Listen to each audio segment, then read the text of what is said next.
The newly acquired Dennis Schroeder said he intends to start at point guard for the defending champs. The Lakers have not settled upon their starting lineup. Sources told ESPN, though Schroeder would consider him starting at the point guard spot. He also could be asked to fill in off the bench. Sources have said that as well.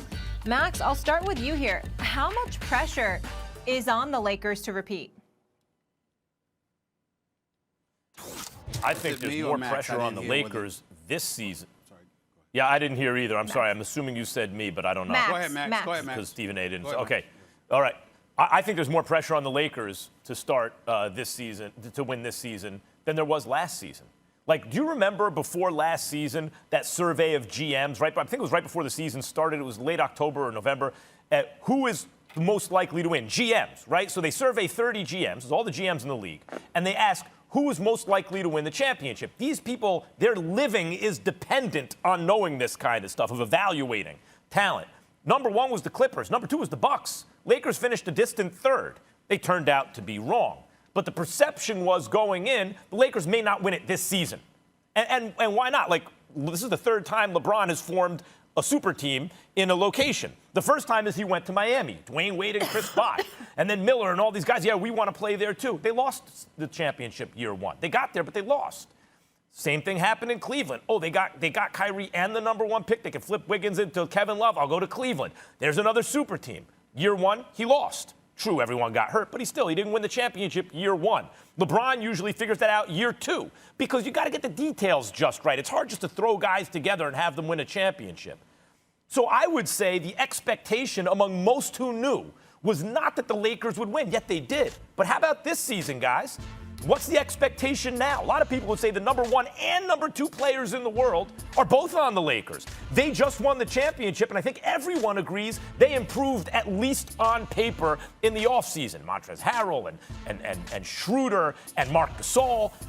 So, yeah, there's more pressure now, especially, Stephen A., as you know. You spent enough time in L.A. and have covered the league long enough and have been alive long enough to know. Lakers fans, they get greedy. You know, the reason they want to win a championship is because you can't repeat or three-peat without winning the first one. Now they expect it. So do the odds makers, and I think there's more pressure than ever right now. Well, for me personally, when I think about three-peat, that's the only time that I'm interested in applying any kind of pressure to LeBron James at this stage and point in his career. He's never done that in his career. He won back-to-backs in Miami. He won one in Cleveland. He won one with the Los Angeles Lakers. But he's never three-peated like Jordan. He's never three-peated like Kobe.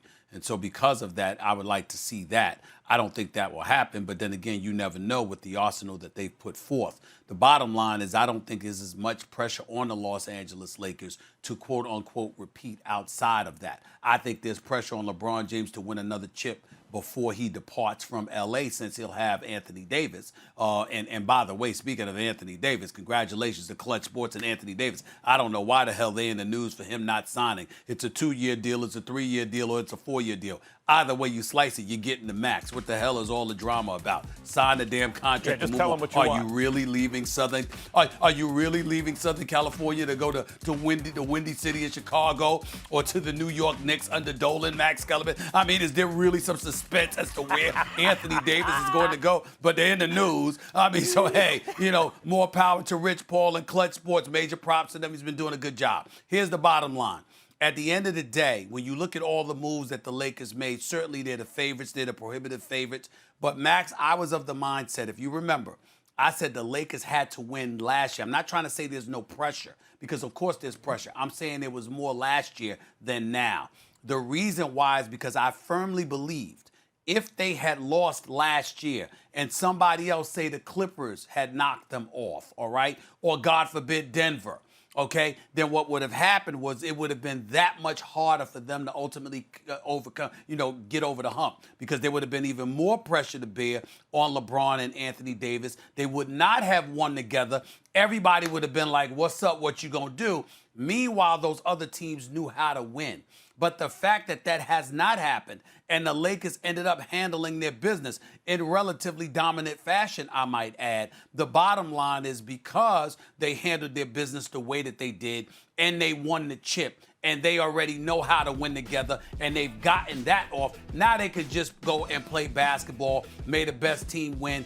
They should be it. Again, there's pressure because they're the prohibitive favorite, but it's nothing compared to what it was last year, because if they had not won last year, it would have been significantly more pressure this season and beyond. But the reason is, see, I think there's a problem with that kind of thought experiment. The reason that there's more pressure now is because they didn't lose to the Clippers. They never met the Clippers. They didn't lose to the Nuggets. They didn't lose to anyone. And Stephen A., the truth is, they never really came close, brother. They never really came close. That was kind of an easy championship win. Not that winning any championship is easy, but we've seen teams get to a nail-biter Game 7 along the way, right? Right, they made it look easy. Could someone even take them to a Game 7? No. That was like Jordan on the Bulls type stuff, right? Like, oh, y'all can't even take this dude to a Game 7? Those might be the two best players in the world. So the fact that we now know that they were that much better than the rest of basketball last season, and we all believe they got better, but we don't look at any other team and say, see that team right there? That team was knocking on the door, and they just took a giant step forward. We don't think that about the Clippers. You may think they got marginally better or marginally worse. The Bucks got a little better, but they didn't even get out of the East. Did the Heat get better? Maybe if certain guys improve because they're getting a little older, but no one. We don't see anyone on the, it's not like the Nuggets acquired some major star or something like that. We're like, okay, now what are they going to do? So for that reason, there's more pressure now because we know what the Lakers are supposed to do. The expectations are higher. Well, again, I disagree. I mean, because the expectations are higher because we're looking at them and some of the moves that they made, and they're the prohibitive favorites. But I look at Denver. One could argue that there's addition by subtraction. Even though we all like Jeremy Grant and he can ball, the fact that he's going to be gone, Bart's going to come back, but you've got Michael Porter Jr. that's expected to ascend. Who knows how interesting that can be. Thanks for watching ESPN on YouTube. For live streaming, sports, and premium content, subscribe to ESPN+.